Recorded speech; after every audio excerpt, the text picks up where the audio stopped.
Assalamualaikum warahmatullahi wabarakatuh.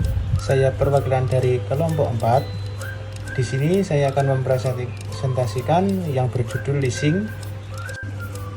Berikut ini saya akan menjelaskan data laba bersih atau net profil lembaga pembiayaan 2018 sampai 2022.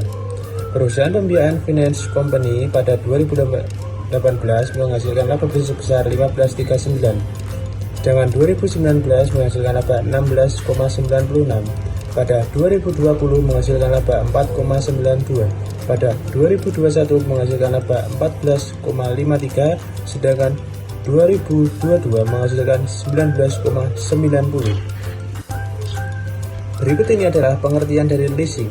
Leasing atau sewa guna usaha adalah suatu bentuk perjanjian sewa menyewa antara pihak penyewa atau lease dan pihak pemberi sewa atau lessor yang memberikan hak kepada penyewa untuk menggunakan suatu barang atau modal dalam jangka waktu tertentu dengan pembayaran yang dilakukan secara periodik dengan opsi untuk membeli barang tersebut di akhir periode. Selanjutnya saya akan menjelaskan tentang perkembangan leasing.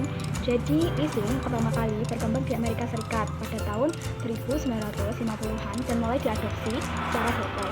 Lalu di Indonesia, leasing mulai dikenal pada akhir 1950-an dan terus berkembang pesat seiring dengan pertumbuhan sektor ekonomi dan kebutuhan pembiayaan yang lebih fleksibel. Lalu leasing semakin populer karena memberikan alternatif pembiayaan bagi perusahaan yang ingin mengakses barang modal tanpa harus membeli secara langsung. Selanjutnya jenis perusahaan leasing ada 5. Yang pertama kapitalis, yaitu leasing jangka panjang dengan opsi kepemilikan aset di akhir masa sewa. Yang kedua operating lease, yaitu leasing jangka pendek tanpa opsi kepemilikan, aset dikembalikan ke lessor setelah masa sewa berakhir. Yang ketiga sales type lease, yaitu produsen menjual produknya melalui leasing lalu mendapatkan keuntungan dari selisih harga jual dan nilai buku aset. Yang keempat cross border lease, yaitu leasing antara lessor dan lessee dari negara berbeda, sering digunakan untuk aset bernilai tinggi seperti pesawat. Yang terakhir leverage lease, di mana melibatkan lessor, lessee, dan pihak ketiga, biasanya bank, yang menyediakan sebagian pembiayaan untuk aset tersebut. Selanjutnya ada beberapa tujuan leasing. Yang pertama adalah untuk membantu perusahaan atau individu dalam mendapatkan akses terhadap barang modal tanpa harus membayar seluruh harga barang di muka. Yang kedua, untuk menyediakan alternatif pembiayaan dengan fleksibilitas pembayaran. Manfaat leasing: penyediaan pembiayaan jangka panjang. Leasing memungkinkan perusahaan memperoleh barang modal tanpa membebani modal kerja yang ada. Yang kedua, penghindaran depresiasi barang yang disewa tidak menjadi beban depresiasi dalam pembukaan penyewa karena status kepemilikannya tetap pada lessor. Yang ketiga, fleksibilitas penyewa dapat memilih jangka waktu dan jenis barang yang diinginkan. Yang keempat, pajak. Biaya leasing dapat dijadikan pengurang pajak untuk perusahaan deductible expenses. Aspek tujuan leasing: pembayaran untuk penggunaan barang atau modal, kredit, pembiayaan untuk berbagai keperluan modal, kerja, dan konsumsi. Aspek kepemilikan barang leasing: kepemilikan tetap di tangan lessor, hanya hak pakai di tangan lessee. Kredit: kepemilikan barang ada di tangan peminjam setelah peminjaman lunas.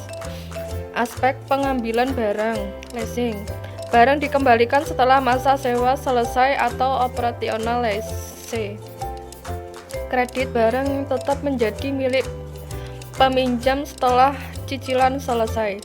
Aspek pajak: pembayaran leasing dapat digunakan untuk pengurangan pajak. Kredit: pinjaman atau kredit biasanya juga bisa mengurangi pajak atau tergantung pada kebijakan yang berlaku. Aspek fasibilitas pembayaran leasing: pembayaran sesuai perjanjian sewa dan Tidak ada kewajiban untuk membeli barang kredit. Pembayaran berfokus pada pelunasan pinjaman dan bunga. Kesimpulan, leasing adalah alternatif pembiayaan yang memberikan kemudahan, fleksibel, dan efisiensi bagi perusahaan atau individu untuk memperoleh aset tanpa harus membelinya secara langsung. Leasing membantu mengatur keuangan dengan pembayaran terhadap serta mendukung kelancaran usaha. Memahami perbedaan antara leasing dan kredit sangat penting agar bisa memilih cara pembiayaan yang paling sesuai dengan kebutuhan dan tujuan usaha. Di Indonesia, leasing terus berkembang dan berperan besar dalam mendukung pertumbuhan ekonomi.